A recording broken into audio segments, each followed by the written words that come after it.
Hello everyone, good morning. This is your maths class for today. Students, now we will start worksheet 1. Okay students, so first question is here. Select the correct answer. Okay students, that means आपको correct answer को select करना है. Is that clear? So students, A part is here. The maximum number of a right angle a triangle can have is, that means एक triangle में कितने right angle हो सकते हैं. So students, आपको पता है कि अगर एक राइट एंगल ट्राइंगल है सो स्टूडेंट्स उसमें तो ओनली वन राइट एंगल होता है. Okay, is that clear? So that means here option A is correct. Okay, now the next one is B part. The number of elements of a triangle is, students एक triangle में जो elements होते हैं वो कितने होते हैं students? Can you tell me? There are 6 element. Okay students, so that means fourth part is correct. Okay, now the next one is C part. The Pythagoras theorem is applied in, that means जो Pythagoras theorem होती है वो किस उसमें apply होती है triangle में? Yes students, एक acute angle triangle, that means जिसमें जो एंगल्स होते हैं वो 90 डिग्री से लेस देन हो. And obtuse angle triangle, that means जिसमें जो एंगल हो 90 डिग्री से ग्रेटर देन हो. एंड राइट एंगल ट्राइंगल जिसमें जो एंगल हो राइट एंगल हो, that means 90 degree. And is any. Okay student, so students इसमें से कौन से ट्राइंगल में पाइथागोरस थ्योरम अप्लाई होती है? स्टूडेंट्स ये मैंने आपको बताया है कि पाइथागोरस थ्योरम ओनली एक स्पेशल केस में अप्लाई होती है, that is the right angle triangle. Is that clear? So students next one is D part. Triangle A P C is a right angle at C and C D perpendicular to A B. Also angle A is here 65 degrees. Then measure of angle A C D is, that means A B C एक right angle triangle है. Okay students, so let's draw it. So students हमें इसे ऐसे draw करना था कि जो right angle हो वो सी पर हो, दैट मीन्स जो 90 डिग्री का एंगल है वो क्या है? पॉइंट सी पर. Is that clear? So students C D यहाँ पर कोई पॉइंट है डी जो परपेंडिकुलर है ए बी पर, that means it is a straight line. Okay, so that is the perpendicular to A B. Okay, that means C D is perpendicular to A B. Is that clear? So students angle A is here 65 and now we have to find the angle ACD. So students here angle A is, yes, that is 65 and student that is, so students angle D is here, yes, that is 90 degree. Okay students, and that is angle ACD. Okay, ये आपको find करना है. So let's be X. Okay students, is that clear? So आपको ये find करना है. Okay, so here in triangle angle A C D, so angle A plus angle C plus angle D, okay, that will be 180. Angle A is here 65 degree plus angle C is here, that means X, and angle D is here 90 because it is the perpendicular, is equal to 180. Okay students, so X is equal to 180 minus what is the sum of this? That is X is here 25 degrees. Okay students, so that is your answer. Okay, that is D part. Okay, so students, now next is a triangle can have dash obtuse angle. Okay student, that means एक triangle कितने obtuse angle रख सकता है? Can you tell me students? Only one obtuse angle. Okay students, that means एक ही तो obtuse angle रख सकता है वो. Okay, okay students, so now question number 2 is here. Fill in the blanks. आपको ये blanks fill करने हैं. Okay students, so now the sum of all the exterior angle of a triangle is, yes students आपको बताना है जो all exterior angle होते हैं एक triangle के उनका sum किसके equal होता है students? That is 360. Okay, and next is B part. The sum of two sides of a triangle is, yes, greater than its third side. Students ये आप read कर चुके हैं. Okay, next is C part. In a right angle triangle the sum of the two acute angle is equal to, आपको students बताना है कि to acute angle का सम राइट एंगल में किसके इक्वल होता है? 90 डिग्री, क्योंकि राइट एंगल में जो एक एंगल होता है वो तो ऑलरेडी 90 डिग्री का होता है, जो रिमेनिंग टू एक्यूट एंगल है सो वो भी 90 डिग्रीज के होते हैं. Okay students, okay next one is D part. An exterior angle is equal to the, yes, sum of interior opposite angle. Okay students, that means जो एक्सटीरियर एंगल होता है वो किसके इक्वल होता है, इंटीरियर ऑपोजिट एंगल के sum के। Students it is an exterior angle property. Okay, next is E part, if two angles of a triangles are 70 degree and 40 degree then its third angle is equal to, that means अगर एक triangle के to angle given है आप angle easily find कर सकते हैं। How, that is E part, angle A is here 70, angle B is here 40 and angle C, that means ये आपको फाइंड करना है थर्ड एंगल। सो स्टूडेंट्स आपको पता है कि इंटीरियर एंगल का जो सम होता है वो किसके इक्वल होता है, 180। Okay students, so angle A is 70, B is 40, C आपको फाइंड करना है is equal to 180। So that is 110 plus angle C is 180। So angle C is here 180 minus 110, that means angle C is here 70 degrees. So that is your answer. Okay students, so that is 70. Okay students, is that clear? Okay, now next one is question number 3. Find the measure of the unknown angle in the following figure. Okay student, that means जो figure given है आपको इसमें unknown number find करना है। Students you can do yourself. Okay, because that is very easy.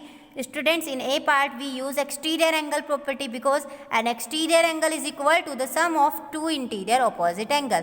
So that is very easy, you can do yourself.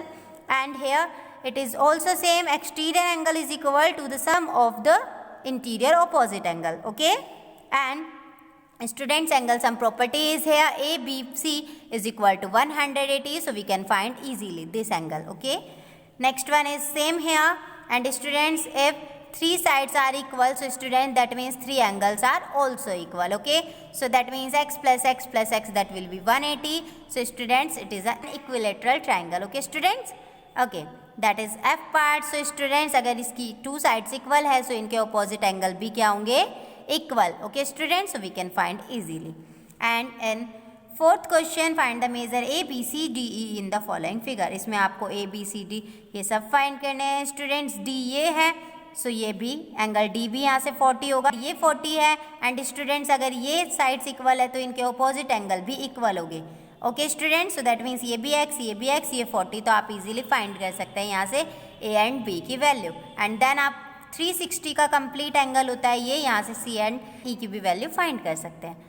Okay, next one is question number 5, find the value of x, y and z in the following figure. So इसमें आपको x, y, z की value find करनी है students ये इसके equal होगा and ये इसके इक्वल होगा। सो y की वैल्यू यहाँ पर 58 एंड स्टूडेंट z की वैल्यू x के इक्वल होगी। सो आप इजीली फाइंड कर सकते हैं, क्योंकि अगर ये आपके पास 58 होगा स्टूडेंट्स, ये आपके पास 90 है, तो आप ये फाइंड कर लीजिए, देन ये फाइंड कर लीजिए। Okay, and students B part is also here. So students इसमें भी आपको एक्स वाई जेड की वैल्यू फाइंड करनी है। सो स्टूडेंट्स अगर ये 320 आपको पता है कि टोटल एंगल जो कंप्लीट एंगल होता है वो 360 के इक्वल होता है। सो आप 360 में से 320 माइनस कर दीजिए, दैट इज़ 40। सो स्टूडेंट्स ये 65 ये 40, तो आप ये इजीली फाइंड कर सकते हैं। सो जो ये होगा वही ये एंगल होगा। ओके, नेक्स्ट इसमें आपको x की वैल्यू फाइंड करनी है। सो स्टूडेंट्स आपको पता है ऑल एक्सटीरियर एंगल का सम किसके इक्वल होता है, 360। सो इन सब का सम करके 360 के इक्वल लिख दीजिएगा। नेक्स्ट इज क्वेश्चन नंबर 7, इसमें आपको अननोन एंगल्स की वैल्यू फाइंड करनी है। ओके, सो स्टूडेंट्स इसमें भी सेम प्रोसेस है, आपको P एंड Q की वैल्यू फाइंड करनी है। ये 36 है, ये P ये Q। सो स्टूडेंट्स अगर ये साइड इक्वल हैं तो इनके एंगल भी इक्वल होंगे। Okay students, you can do yourself and students we can do same here. Okay, is that clear worksheet 1? So students, in worksheet 1 if you have any doubts, so you can contact or message to me. Okay, now let's start worksheet 2. So students select the correct option, that means आपको इसमें correct option select करना है। So students एक triangle के angles आपको ratio में given है and आपको 3 angles find करने हैं। Okay students, so that is, so students ratio is given 2:3:4. Okay, so that is 2x, that is 3x and that is 4x। Okay students, and आपको पता है कि एक ट्राइंगल के ऑल एंगल का जो सम होता है वो किसके इक्वल होता है, 180। Okay, so that means 2 + 3 5 4 9, 9x is equal to 180। So यार x is equal to 9 2 18, that is 20। So students अगर x 20 है so that is 2 × 20, that is 40। Okay, and 3 into 20 that is 60 and 4 into 20 that is 80. So students, you can check your answer. 40, 60, 80. 40, 60, 80. So that means second part is here. Okay. Now next one is B part. Examine which of the following sets of a number is Pythagorean triplet. Okay, that means अब आपको बताना है कि इनमें से कौन सा set Pythagorean triplet होगा. ओके स्टूडेंट, सो पाइथागोरियन ट्रिपलेट का फॉर्मूला क्या था स्टूडेंट्स? जो इसमें ग्रेटर साइड होगी दैट मीन्स 2, वो क्या होगी? इसका स्क्वायर किसके इक्वल होगा? इन दोनों के स्क्वायर के. सो 2 का स्क्वायर 4 होता है, बट ये तो 2 के इक्वल होगा, सो ये तो नहीं है. ओके एंड स्टूडेंट्स, आप ये सब चेक कीजिएगा एंड इसका आंसर कौन सा होगा? Fourth part. ओके, ये आप अपने आप से करके देखिएगा. इन सब के पाइथागोरियन ट्रिपलेट फाइंड कीजिएगा एंड अगर लेफ्ट हैंड साइड इक्वल आ जाए राइट हैंड साइड के, जिसमें भी, वही इसका आंसर होगा. So in fourth part. Okay, now the next one is C part. Which triangle does not have any 2 equal side? That means कौन सा ट्राइंगल होता है जिसमें 2 साइड इक्वल नहीं होती? इक्विलेटरल में ऑल साइड इक्वल होती है, आइसोस्केलस में 2 साइड इक्वल होती है एंड स्केलन में 2 साइड इक्वल नहीं होती because all sides are unequal. So student, that is third part. Okay, so students, D part is here. एक एक्यूट एंगल राइट एंगल में, वो उसकी जो मेजर है वो 12 लेस देन है उसके अदर एक्यूट एंगल से. So let acute angle is x, so that means other acute angle, so that means x minus 12. Okay students, वो 12 less than है. So students, आपको find करना है each angle. Right angle, that means one angle जो है यहाँ पर वो है 90 degree. So you can find easily. One acute angle is x and second one is x minus 12 and one is right angle, that means 90. So that will be 180. So x 2x, that means minus 12 plus 90, that means plus 10 minus 2, that is 8 and 8 minus 1, that is 7 is equal to 180. So 2x is equal to 180 minus 78. So that means 2x is equal to 10 minus 8, that is 2, 7 minus 7, that is 0 and that is 1. So here x is equal to 2 5s are 10, 2 1s are 2. So that means x is here 51. So students, one acute angle is 51 degree and second one is 51 minus 12, that is 11 minus 12. 11 minus 2, that is 9 and 4 minus 1, that is 3. So students, 1 is 39. So that means 1 is 51 and second one is 39. So let's check. So that is C part is here. Okay. So now next one is E part. If the square of the hypotenuse of isosceles right angle triangle is equal to 2 meter, then what is the measure of the other two sides? So students, in E part, the square of the hypotenuse is equal to the 2 meter. Okay student, that means hypotenuse का square किसके equal है? 2 meter के. Here hypotenuse is, yes students, that is the square root of 2. Okay students, so in isosceles right angle triangle, this is also same and that is the square root of 2. Students, now the square root of 2 is equal to the sum of x square and second one x square. So that is the square root of 2, that is 2, and that is x square and x square, that is 2x square. So x square is equal to 1. So here x is equal to 1. Okay students, so that means it is also 1 and it is also 1.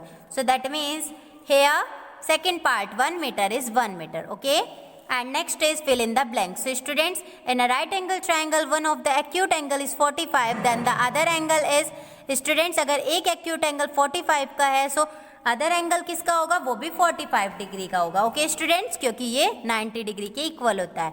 And each of the angle of an equilateral triangle is, yes, that is 60 degree, क्योंकि equilateral triangle जो होता है each angle that is 60 degree. Any triangle can have a maximum of, yes, 1 right angle. Okay, किसी भी triangle में only 1 ही right angle होता है. And D is the difference of any 2 side of a triangle is less than the third side. Okay, and students, आपको पता है कि triangle की जो स्टडी है उसे हम क्या बोलते हैं? Triangle geometry. Okay, is that clear students? So in case you have any problem in worksheet 1 and 2, so you can contact or message to me. Thank you. Have a nice day.